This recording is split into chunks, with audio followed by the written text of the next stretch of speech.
All right, moving on. White House saying President Donald Trump is serious about acquiring Greenland. He is ready to pay or to use military force, but any such action may lead to a major rift with the allies and even lead to the breaking up of the NATO alliance. Trump insisting that the U.S. needs Greenland for national security reasons. The melting Arctic ice has created new corridors around the world's biggest island. In 2024, in fact, it lost 2.5 million liters of fresh water per second. Russia and China have increased military activities nearby. The White House saying Trump is studying an offer to buy Greenland. Listen to this. The president has been very open and clear with all of you and with the world that he views it in the best interest of the United States to deter Russian and Chinese aggression in the Arctic region. And so that's why his team is currently talking about what a potential purchase would look like. Both Greenland and Denmark have made it clear the island is not for sale. But there is precedent here. The U.S. had bought what are now the U.S. Virgin Islands, remember, from Denmark in 1917 for $25 million in gold. In today's rates, it will be over $600 million. Denmark had initially resisted the deal, but agreed after the United States threatened force. After the Second World War, U.S. President Harry Truman had made his own offer to buy Greenland, but was rebuffed. Trump has repeatedly refused to rule out force to seize Greenland, infuriating allies Denmark and Europe. European leaders, including in France and Germany, in fact, have announced that they are working on a plan in the event the U.S. follows through on its threat. On Greenland, allow me to be clear. Greenland belongs to its people.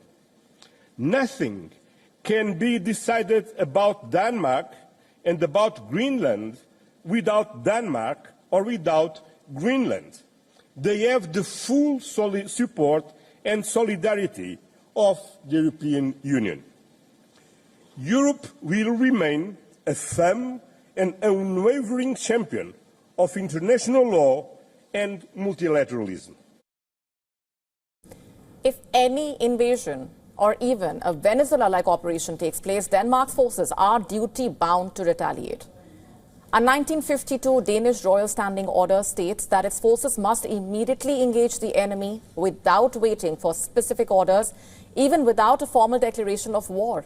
However, Denmark's military strength pales in comparison to the United States. The total strength of the Danish army is approximately 7,000 to 9,000 professional troops. In addition, the army has a number of reservists. It has just 30 fighter planes and no attack helicopters. It is a member state of NATO, which means members are bound to help it. If the U.S. takes the invasion route, it may lead to the collapse of NATO. In such a case, one option could be Europe expelling U.S. forces. Retired French general, in fact, saying that Europe does not have the means to go to war with America, but Europe may kick them out of key bases. U.S. forces have been stationed in and deployed to Europe since the end of World War II. More than 40 U.S. military bases spanning the continent. The bulk of bases concentrated in Central Europe, primarily in Germany, Italy, Poland, and the UK. Since the start of the Russia-Ukraine war, the number of U.S. troops in Europe has ranged between 75,000 to over 1 lakh. Washington already has a military presence in Greenland, in fact. The base there currently housing some 50 personnel. The U.S. Secretary of State will be meeting the Danish officials next week to discuss Greenland. When asked whether U.S. was willing to risk the NATO alliance by potentially moving ahead with a military option, Rubio did not directly answer, but stated that Trump had been talking about acquiring Greenland since his first term.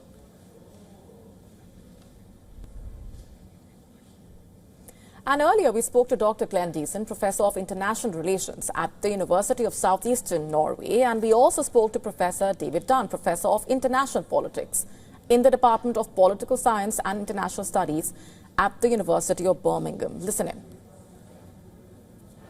House is a part of is an attempt to take a maximalist stand in order to try and strengthen their bargaining position in their demands for Greenland. Of course, the position is still outrageous because of that. I mean, it's incontrovertible that in an age of melting ice caps, there needs to be an improvement in the security around Greenland. But that's entirely consistent with the 1951 treaty between Denmark and the United States. So there's no problem of beefing up the security. Similarly, there's no problem in terms of access to the mineral wealth or oil wealth that's in Greenland.